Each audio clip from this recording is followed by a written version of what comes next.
From the very first whistle, this game had grit written all over it. The Browns and Dolphins came out swinging, both teams opting for old-school run-heavy football. It was a battle of attrition, two teams trying to outmuscle and outlast one another. And for Cleveland, the ground game was everything. The offense revolved around Judkins, the young powerhouse who has quickly become the team's heartbeat. And from the moment he touched the ball, it was clear this was going to be his night. On his first carry, Judkins exploded through a gap so wide it looked like the sea parting for him.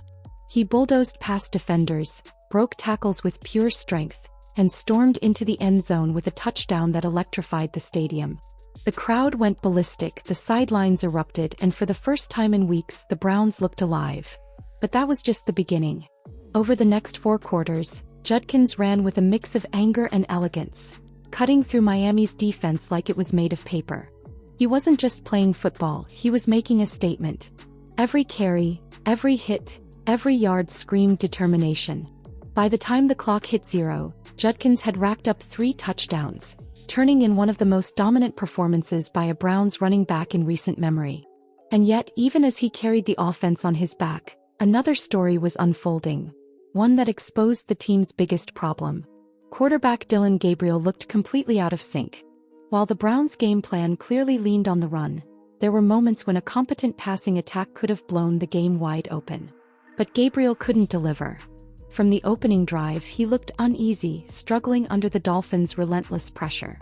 His throws were off target, his pocket awareness shaky, and his confidence visibly fading with each missed opportunity. Every time the Browns needed him to make a key throw, he either overthrew, underthrew, or hesitated long enough for the defense to crash in. It was painful to watch. Fans in the stands were restless, some even chanting for Shedeur Sanders, the rookie quarterback sitting patiently on the sidelines waiting for his moment. Many believed this was his game to enter. With the defense playing lights out and the run game dominating, the pressure would have been off. It would have been the perfect opportunity to see what Sanders could bring to the table. His composure, his athleticism, his ability to extend plays when everything collapses. Yet despite all signs pointing to a quarterback change, Stefanski stood firm. He stuck with Gabriel ride or die. Was it loyalty? Pride? Fear of shaking up the team dynamic mid-game? No one knows for sure. But one thing's certain, that decision nearly cost the Browns. The offense stagnated in key moments, becoming painfully predictable. Once Miami adjusted to stop the run, Cleveland's drives began to stall. And every time fans expected Stefanski to finally make the switch, he doubled down instead. His stubbornness became a subplot to the night's drama. A coach so determined to prove his faith in his quarterback that he risked undermining his own team's rhythm. Thankfully, the Browns' defense refused to let that gamble go to waste.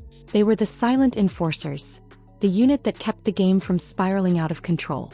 Every time the Dolphins threatened to swing the momentum, the defense snatched it right back.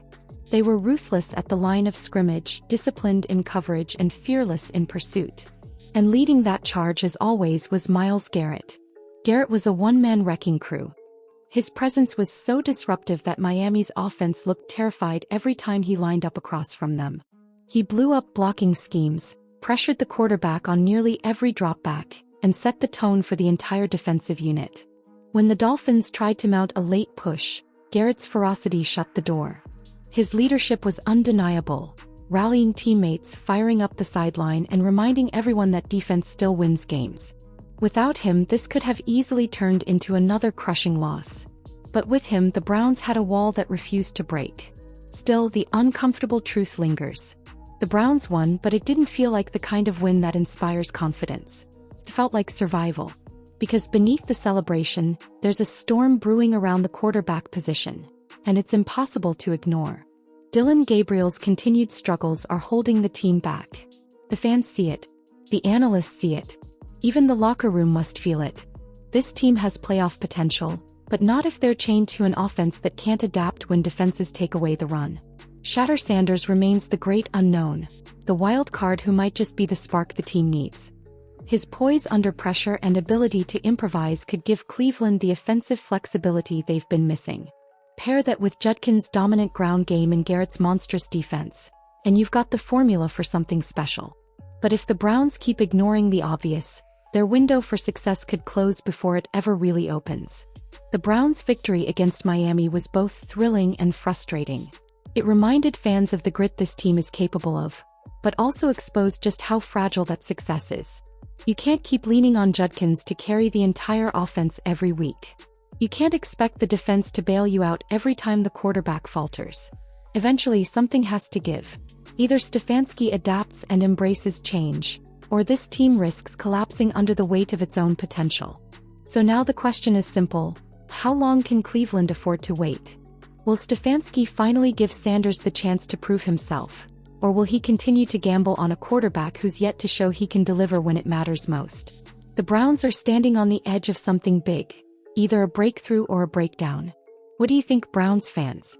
Did Stefanski make the right call sticking with Gabriel, or did he rob this team of a chance to find its true rhythm? Could Shedeur Sanders have been the difference maker Cleveland desperately needs? Drop your thoughts in the comments below and let's talk about what comes next. And if you're passionate about seeing the Browns rise again, hit that like button, subscribe, and ring the notification bell, because this season's drama is far from over. The fight for Cleveland's future has just begun.